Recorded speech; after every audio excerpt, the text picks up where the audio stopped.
믿음 생활하는 우리 모두는 이 말씀을 아주 굉장히 두렵게 생각해야 됩니다.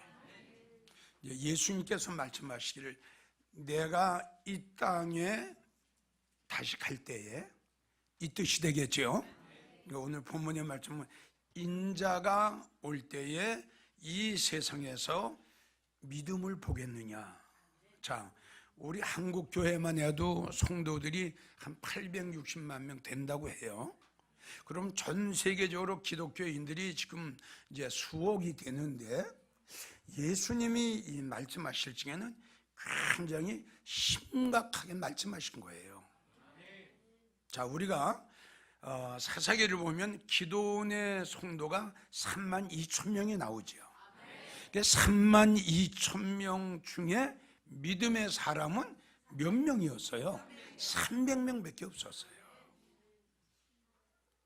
32,000명 중에 우리 하나님 앞에 믿음의 사람으로 인정을 받은 것은 300명 뿐이었어요. 근데 지금 우리 예수님이 하신 말씀이 지금 뭐라고 말씀을 하시느냐? 내가 올 때 이 세상에서 믿음을 보겠느냐?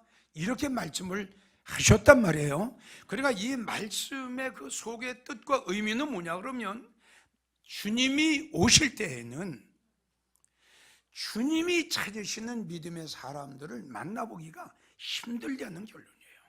한마디로 말해서 성경을 가지고 교회 나가서 입으로 주여 주여 하는 성도는 많은데, 정말 예수님 마음에 맞는 믿음의 사람은 아주 찾아보기가 힘들다는 결론이에요. 우리는 주님이 오실 때에 주님이 찾으시는 믿음의 성도들이 꼭 돼야 됩니다. 주님이 이 말씀을 오실 적에 상당히 염려하셔서 예언하신 말씀이에요. 마지막 때에는 이렇게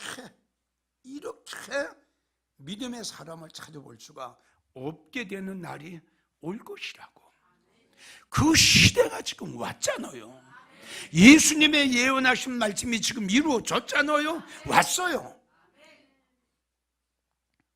자, 우리 예수님이 찾으시는 믿음의 사람들이 어떤 성도들일까? 제일 첫째, 믿음의 정절을 지키는 성도들입니다. 믿음의 정절이에요. 믿음의 정절. 아멘. 믿음의 정절이에요. 요한계시록 2장 13절을 보게 되면 죽임을 당할 때에도 죽어가요. 죽임을 당할 때에도 죽어가면서도, 순교를 당해가면서도, 사형장에 끌려가면서도, 바로 이 뜻 아니에요? 죽임을 당할 때에도. 대단한 사람들 아니겠어요? 죽임을 당할 때에도, 죽어가면서도 나를 믿는 믿음을 저버리지 않았다. 할렐루야. 죽어가면서도 말이에요.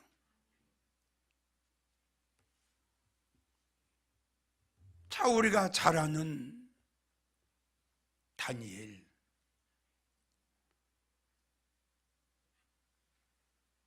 사자굴 속에 끌려가면서도, 사자굴 속에 끌려갈 몇 시간을 남겨놓고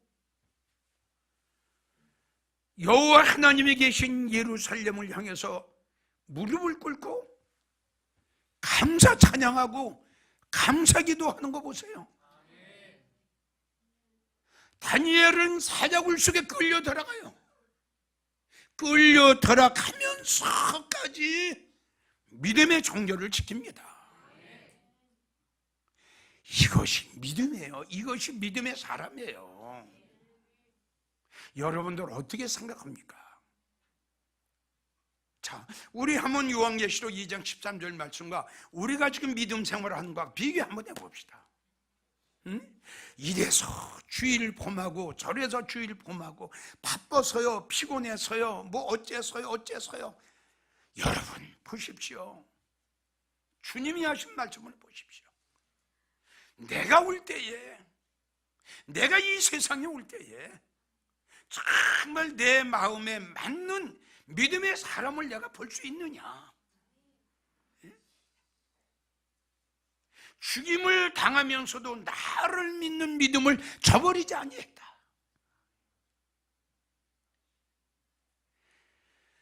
이러한 성도들이 참 믿음의 사람들입니다.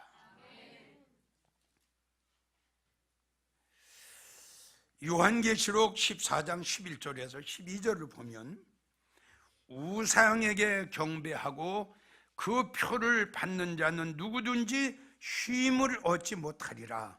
그러나 성도들의 인내가 여기 있나니 저희는 하나님의 말씀과 예수님의 믿음을 지킨 자녀라. 할렐루야. 자, 사드락, 메삭, 아벳느고, 왕이 만들어 놓은 그 우상에게 절 한 번만 하면 살 수가 있죠.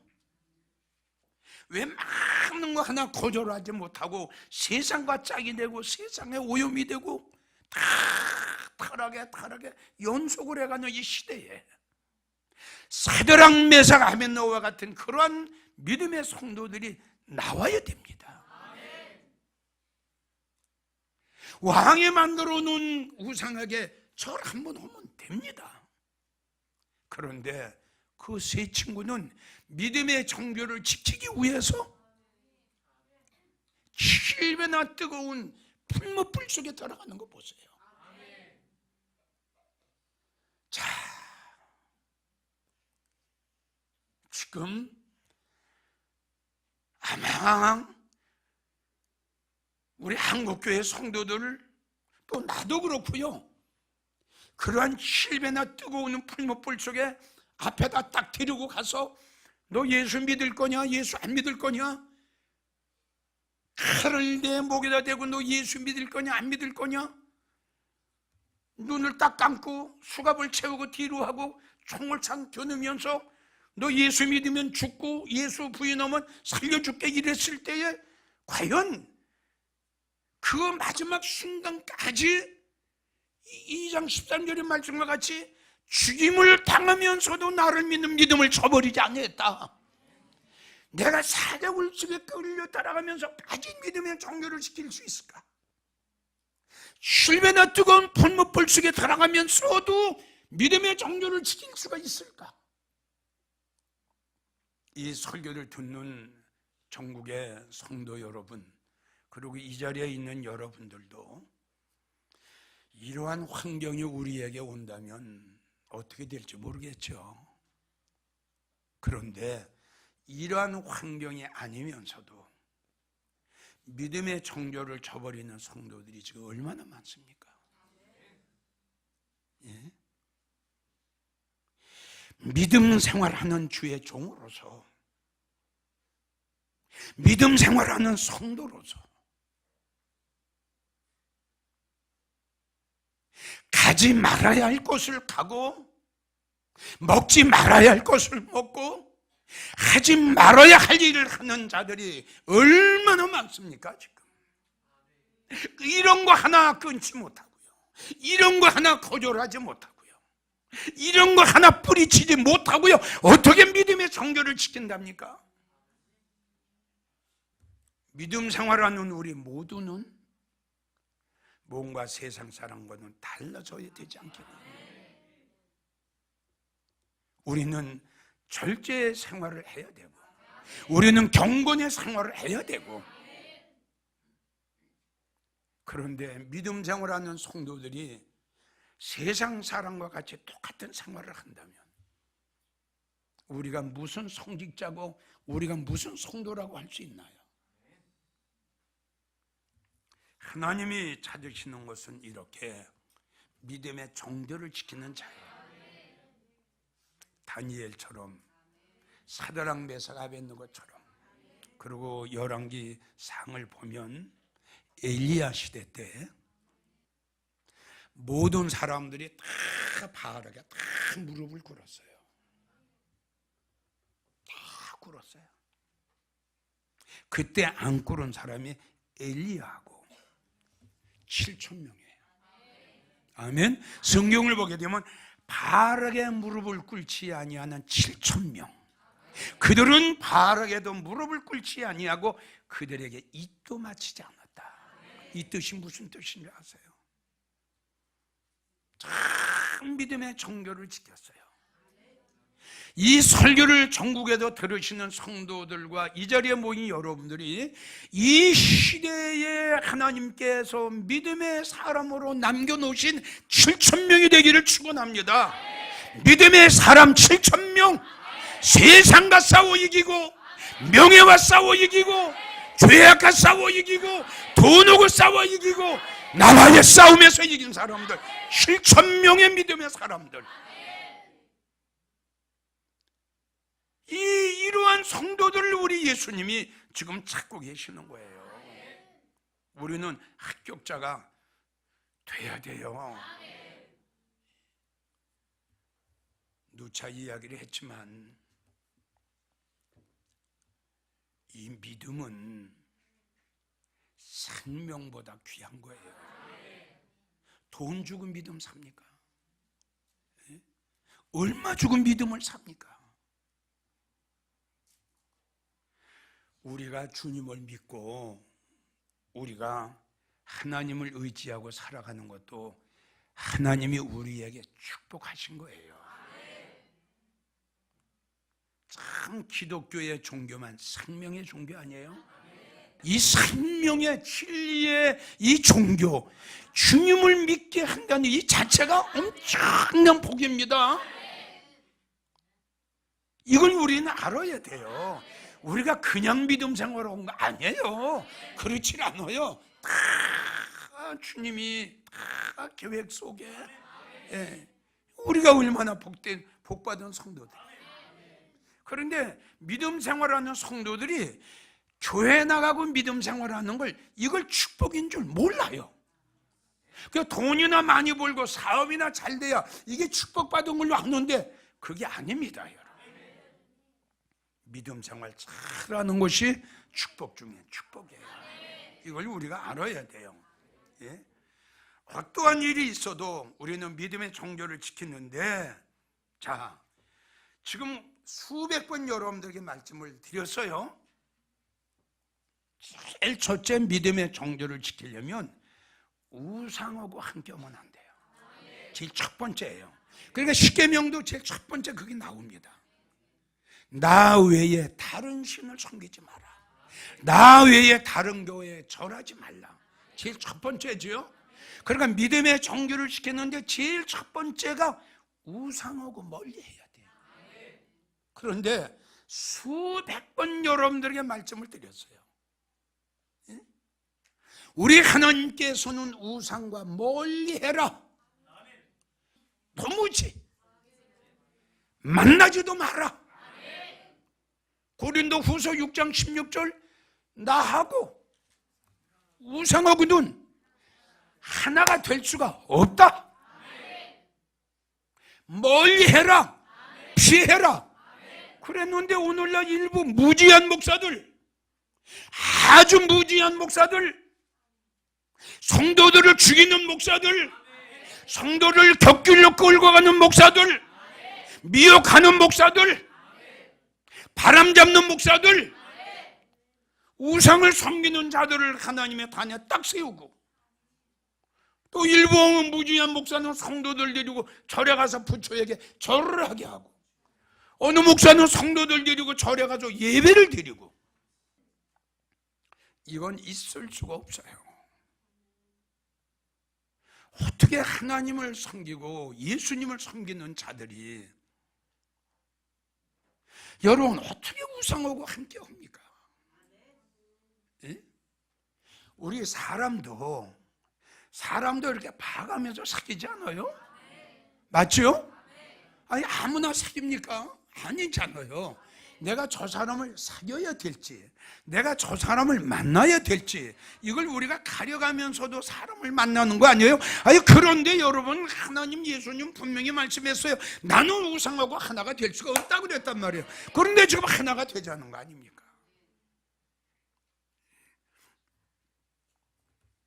이러한 교회 아니에요. 성도님들, 주님 떠나셨어요. 나오세요. 교회 아니라니까요. 예수님 안 계세요. 성령의 역사 없어요. 첫날 만나를 다녀보십시오.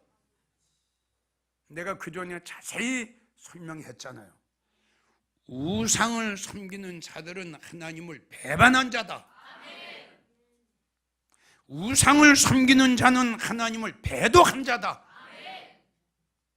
하나님께서는 너희들이 나를 배반했으니 나 또한 너희를 불쌍히 여기지도 아니할 것이고 아껴보지도 아니할 것이며 성경에 있는 모든 저주의 저주를 내가 너희에게 나르리라. 결코 면제하지 않을 거라고. 살려면 나오십시오. 두 번째, 주님이 찾으시는 믿음의 사람은 어떤 사람들인가? 두 번째는 주님을 기다리는 믿음이에요. 아멘. 주님을 기다리는 믿음. 오늘 본문의 말씀, 인자가 올 때라는 뜻은 뭐지요? 주님이 오실 때. 할렐루야. 그러니까 아까도 말씀드렸지만 이 18장 8절의 말씀은 주님이 오실 때에는 교회도, 주의 종들도, 성도들도 이렇게 된다는 거예요. 믿음이 떨어지고, 믿음이 약해지고, 믿음을 더럽히고, 믿음의 정절을 지키지 못하고 있다는 거죠. 그러니까 인자가 올 때란 가셨던 예수님이 다시 오실 것을 말씀하셨고, 인자가 올 때, 주님이 오실 때를 말씀하신 거예요. 주님이 다시 오실 때에 주님을 기다리는 믿음을 가진 성도들을 볼 수 있겠느냐, 이 뜻이에요. 그러니까 한마디로 말해서 성경 가지고 교회 나가는 성도들은 많은데 주님을 기다리는 성도들은 별로 없다는 거예요.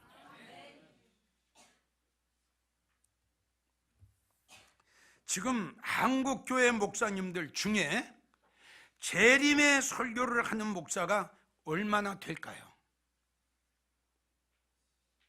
다시요. 전국에서 이 설교를 듣고 계시는 성도님들이 나가는 교회의 목사님은 일주일에, 한 달에 재림에 대한 설교를 몇 번이나 하십니까? 한번 생각해 보세요.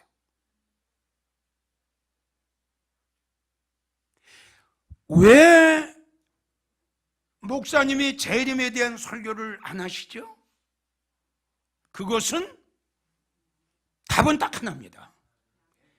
목사님이 주님을 기다리고 있질 않기 때문입니다. 아주 불행한 일이죠. 여러분, 우리 기독교의 종교는 부활의 종교고, 아멘. 재림의 종교고, 또 더 나가서는 아주 멋있는 종교가 죽을 몸이, 썩을 몸이 에녹처럼, 엘리야처럼, 내가 한 가지를 더 추가한다면 들림의 종교요. 우리가 꼭 예수 믿다가 죽어서만 천국 가려고 하지 마세요. 예수님 오시게 되면 우리도 에녹처럼 엘리야처럼 세상을 차렸거라 나는 가노라 올라가야 되지 않겠어? 이게 주님의 언약이요 주님의 약속이고 에녹과 엘리야를 통해서 우리에게 본이 되셨는데 왜 이 설교를 하니까 재림에 대한 설교 왜 안 옵니까? 성도들의 틀림에 대한 설교 왜 안 옵니까? 이거는 매우 안타깝고 불행한 일이에요. 그러니까 성도들이 왜 주님을 기다리지 않아요? 성도들이 왜 재림의 신앙을 안 가졌어요? 목사님이 주님은 다시 오신다. 주님이 언젠가는 꼭 다시 오신다. 언젠가는 성도들 중에 엘리야처럼 에녹처럼 올라갈 성도가 있다. 이거 안 해줬기 때문에 그러는 거예요. 자, 요한복음 14장 1절 잘 아시죠? 내가 너희의 처소를 예비하러 가노니 가서 너희의 처소를 예비하면 내가 다시 이게 재림 아닙니까? 근데 왜 안 옵니까? 자, 히브리 10장 38절인가 보게 되면 잠시 잠깐 후면 오시리가 오시리니 할렐루야 지체하지 아니하고 왜 꼭 오신다는 거야? 꼭 오신다. 자, 마태복음 24장 44절 보고 이러므로 너희도 생각지 않을 때 누가 오신다? 이거 예수님 하신 말씀이에요. 감난산에서 이러므로 너희도 준비하고 있어라. 생각지 않은 때에 내가 너희가 갈 거다. 자, 성경 66권의 마지막 말씀이 이것을 증거하시니까 가라사대 진실로 속히 가리라. 왜 안 옵니까? 주님 말씀인데. 여러분 주님 오실 때가 가까우면 가까울수록 주의 길을 예비해 드려야지요. 주의 길을 세례 요한처럼 주의 길을 예비해 드려야죠. 주님 곧 오신다. 주님 꼭 오신다. 준비하자라고. 그건 왜 안 옵니까? 이거는요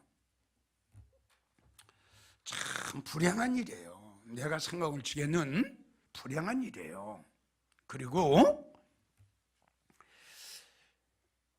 이 재림에 대한 설교를 만약에 장로님들이나 권사님이나 집사님들이 재림에 대한 설교나 성도들의 들림에 대한 설교를 못 들었다 그러면 미안합니다. 장로님, 권사님, 집사님들은 이 재림에 대한 말씀, 성도들에게 들림에 대한 말씀을 도적맞았어요. 지금 이 말씀을 여러분들이 분명히 말씀을 들어야 돼요. 들을 때가 왔어요. 주님 곧 오신다고 했잖아요. 근데 문제는 우리가 알아야 될 것은 뭐냐 그러면 세상 끝이 왔다는 거야. 이런 일이 주님께서 말씀하셨어요. 이런 일이 일어나는 것을 보거든 인자가 곧 문 앞에 이른 줄 알라. 무화과 나무만 말씀하신 거 아니에요. 멸망당할 가정한 것이 하나님의 거룩한 곳에 서는 것을 보거든 읽는 자는 깨달으라 그랬어요. 이 읽는 자는 깨달으라라는 뜻은 뭐냐 그러면 지혜가 있는 자는, 믿음이 있는 자는 그 말씀이 어떤 말씀인가를 깨달으라 이 뜻이다 이겁니다. 이러한 일이 일어나는 것을 보거든.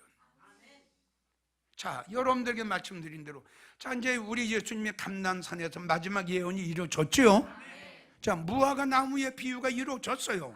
이스라엘의 회복이 이루어졌어요. 유대인의 복음화가 이루어졌어요.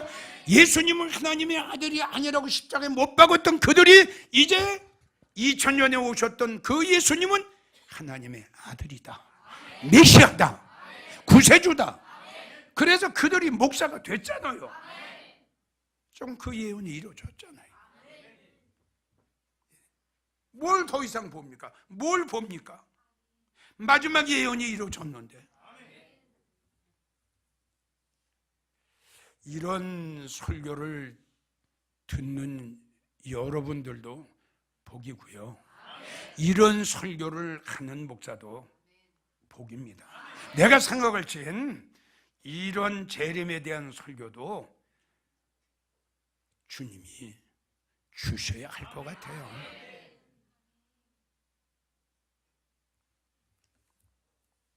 지금 축복의 설교는 대홍수가 났죠. 그런데 이 시대에 맞는 재림의 설교는 대흉년이 들었어요.